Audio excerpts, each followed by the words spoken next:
This courtroom session starts like any other, but within minutes, it spirals into a chaotic mix of threats, drunk driving, and a repeat offender who pushes the judge to the absolute edge. What you're about to see isn't just routine hearings. It's a series of decisions that could change lives instantly. From aggressive confrontations to dangerous behavior behind the wheel, every case escalates the stakes. And by the end, one defendant forces the judge into a decision that leaves the entire courtroom stunned. The real question is, who crossed the line the furthest? Hello. Ma'am, you're charged with terroristic threat. You're facing up to 6 months in jail and or a $2,000 fine. We are going to do probable cause. You have the right to remain silent. Anything you say can or will be used against you. You have the right to have an attorney present. If you cannot afford one will be appointed to you, ma'am. Yes, Judge. Okay. Officers were dispatched to a residence in Harris County, Texas in response to a disturbance. The complainant stated they were in their car and backing out of their driveway when the defendant parked behind them.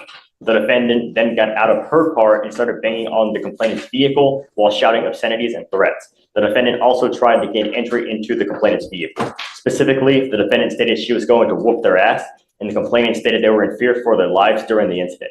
The officers discovered the defendant is a coworker of one of the complainant's family members. Owner, boss. So the threat is what? The threat is she was banging on the door and said, "I'll whoop your ass." I have it on camera. Ma'am, I'm going to find that there's probable cause to go forward with the case. I'm ordering you as a condition of your bond not to have any contact with this person and not to be in possession of weapons, okay? Tired.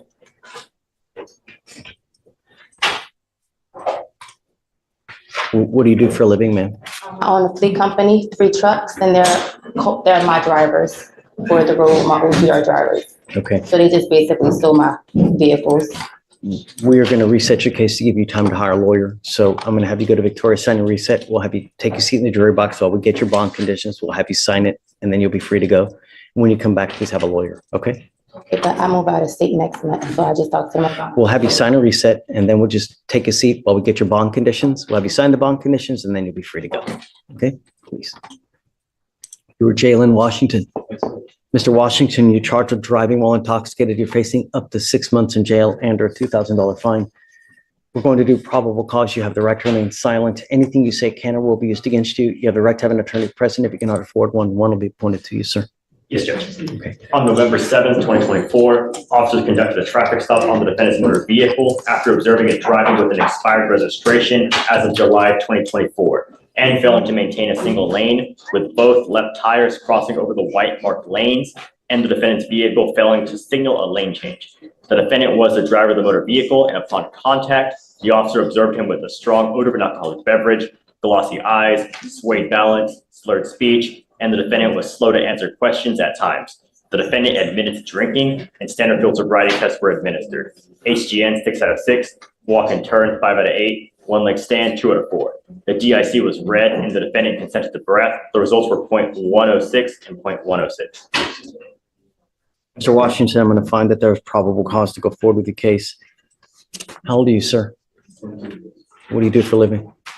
Currently, I work at FedEx, but I'm in college. You're currently enrolled in college? Great. Where do you go? PV. Sorry. Okay. What are you studying? Architecture, civil engineering. Fantastic. Great. It's a big hiccup, man. This can really affect you. You know, anytime you want to get licensed to be an architect, you got to be licensed. All this. I'm ordering you now as a condition of your bond not to consume alcohol, illegal drugs, or unprescribed controlled medication. You're not allowed to smoke. This moment right here is more serious than it might sound. The judge isn't just giving a warning. He's laying out consequences that could directly impact this defendant's entire future. When you hear him mention licensing and career risks, that's not exaggeration. A DWI on record can follow someone for years, especially in professions like architecture or engineering where background checks and professional licensing boards are strict. What's interesting is the judge's tone. He's firm, but also almost mentoring, trying to steer this young defendant away from making the same mistake again. But here's the real question. Is this a wake-up call, or just another warning that won't stick? Because statistically, repeat offenses often start exactly like this, with someone underestimating how serious their situation really is. Any marijuana. I'm going to test you. If I find that you continue to use, I'm going to put you in jail. Do you understand? I'm not asking much. I'm just asking to stay clean. That's it. Do you have a Texas driver license? Yes, sir. Do you have liability insurance in your name? Yes, sir. But I don't have a vehicle. Do you see if he has a license? Any prior DWIs as well? There are no priors, Your Honor. I'll run his license right now. You don't have insurance in your name, then you're not allowed to drive any vehicle. You have to have insurance for, I don't care what car you're driving, unless you have insurance on whatever car you're driving, then you may not drive. And don't come up here and tell me, well, the car has insurance. No, people get insured. Do you understand? Your Honor, he's eligible. Okay. Did you want to apply for an appointed lawyer? You're going to go hire a lawyer? Okay. If you have any issues, if you want me to appoint your lawyer, just come back, tell me, and I'm happy to do it, you know? I mean, money that you have, I'd rather you spend it on school. Are you sure? You don't want an appointed lawyer? I'll make a phone call to you. Yes. Okay. Got to understand that if you're going to hire a lawyer, there's a lot of timing requirements with the DWI. Don't sit and wait a month, 2 months, 3 weeks because you're hurting yourself. You got to do it like lickety split. Do you understand? Okay. Like I said, you ever have any issues, come back, talk to us, and we can appoint your lawyer. Okay. For sure. So I'll have you sign a release of Victoria. We'll have you get with Felicia for your bond conditions. If you have a change of heart, just come back. Yes, sir. You know? Okay. Danielle Free. Miss Free, you're charged with driving while intoxicated. You're facing up to 6 months in jail and or a $2,000 fine. We are going to do probable cause. You have the right to remain silent. Anything you say can or will be used against you. You have the right to have an attorney present. If you cannot afford one, one will be appointed to you, ma'am. Okay. On November 6, 2024, officers conducted a traffic stop on the defendant's motor vehicle after observing it speeding 55 miles per hour in a 40-mile-per-hour zone in the 7800 block of Spencer Highway. Upon contact with the defendant, the officer detected an odor of an alcoholic beverage on the defendant's breath, and standard field sobriety tests were conducted. HGN 6 out of 6, walk and turn 3 out of 8, and one leg stand 3 out of 4. The defendant admitted to drinking and to taking prescription muscle relaxers on occasion. The officer located a case of twisted teas in the defendant's motor vehicle with 2 open cans of twisted teas, 1 in each cup holder. And So consuming while driving? there were 2 open cans in the cup holders, yes, Your Honor. And DICs were read and the defendant consented to blood. Ms. Free, I'm going to find that there's probable cause to go forward with your case. I'm now ordering you not to drive. Do you understand? You are not allowed to drive any vehicle whatsoever for any reason. You will be signing an affidavit with me today, promising me you're not going to drive. If I find that you do, I will have a contempt hearing. You'll be facing an additional 6 months in jail and a $500 fine every time you drive. Do you understand? I'm also ordering you not to consume alcohol or illegal drugs. You will be randomly tested if you consume alcohol, illegal drugs, unprescribed controlled medication. Likewise, you will go to jail. No more PR bonds. Do you understand?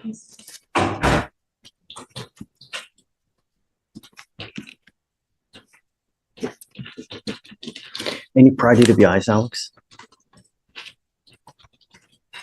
No, Your Honor. Any prior criminal history at all? She has a prior racing on a highway that was dismissed earlier this year.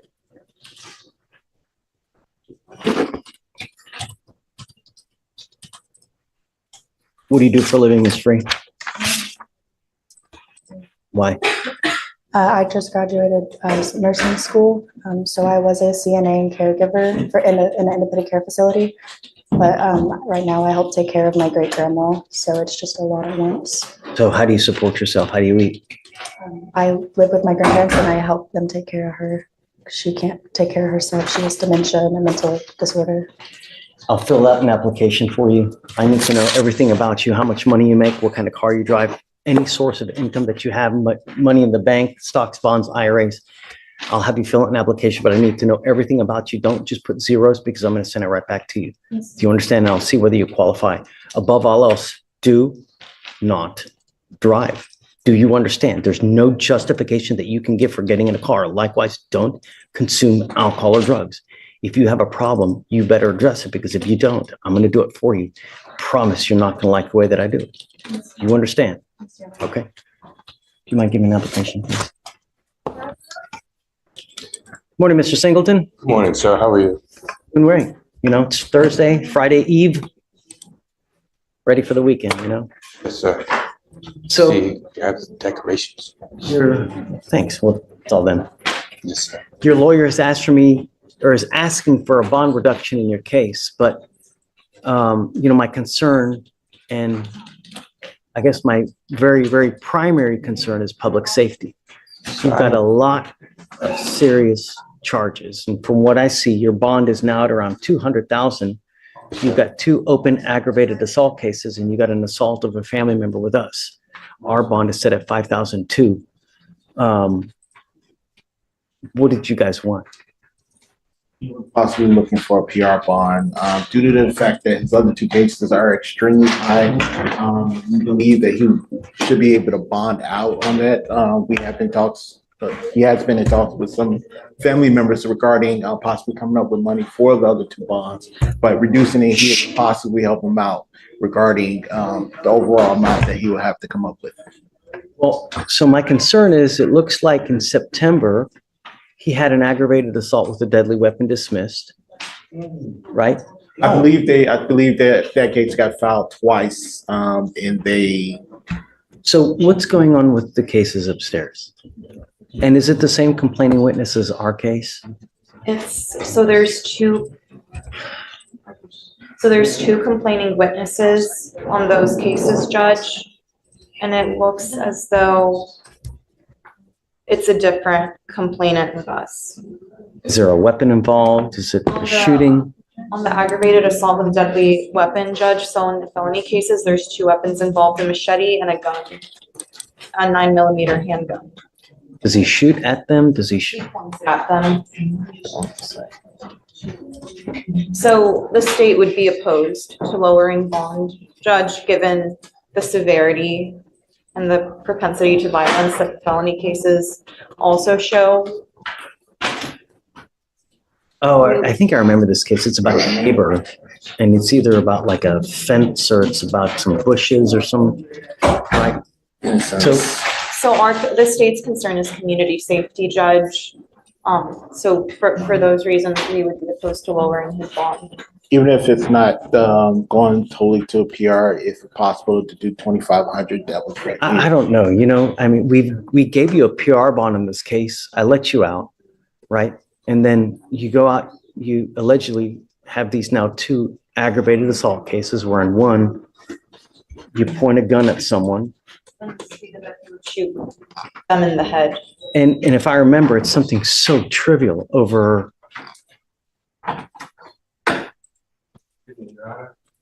Don't talk about the cases though, because I don't want you to.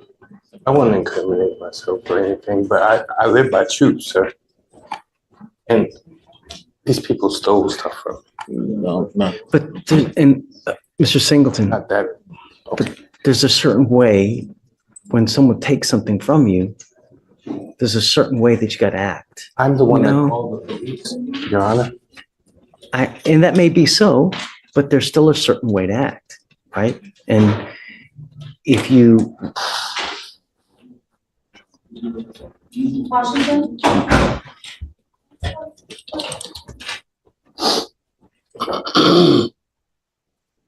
Refresh my memory because I just don't remember it. I can read. Yeah, go for it. Just a brief synopsis. On or about September 7th, 2024, complainant Sarver was in his truck when he was awoken by the defendant knocking on the window with a 9mm handgun. The defendant then pointed the gun at complainant Sarver and demanded that the complainant get out of the car. When complainant Sarver got out of the car, the defendant stated that he would shoot the complainant in the head. Complainant Sarver advised that prior to coming home from work and having his incident with the defendant, the complainant too was also involved in an altercation with the defendant earlier in the night. The second complainant stated that an altercation arose between him and the defendant, which resulted in the defendant punching the second complainant in the face, causing him pain. The second complainant punched the defendant back, and the defendant ran to his house. Shortly after, the defendant returned with a machete in one hand and a stick in the other and was calling out for the second complainant to come out to the street.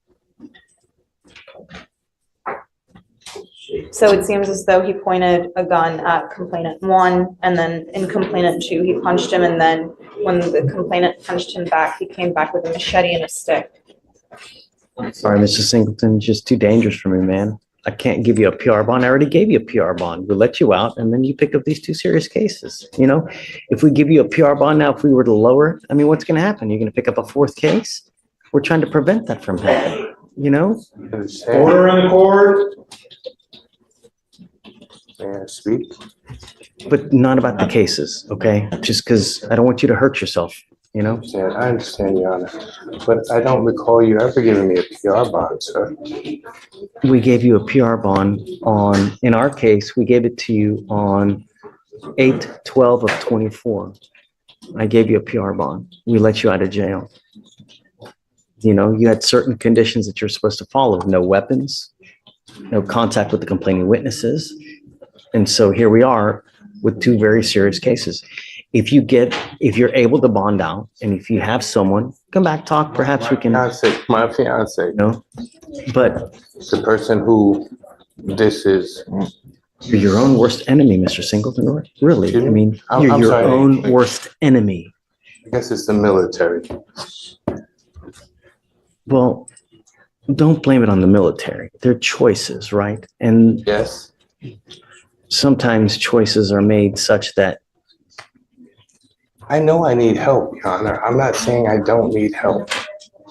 However, the problem is that you can't do that after the fact. I You understand. got to recognize it before the fact, before it balloons out of control. That's why, you know, and it's not our first rodeo here with you. You've had prior assaultive cases like this.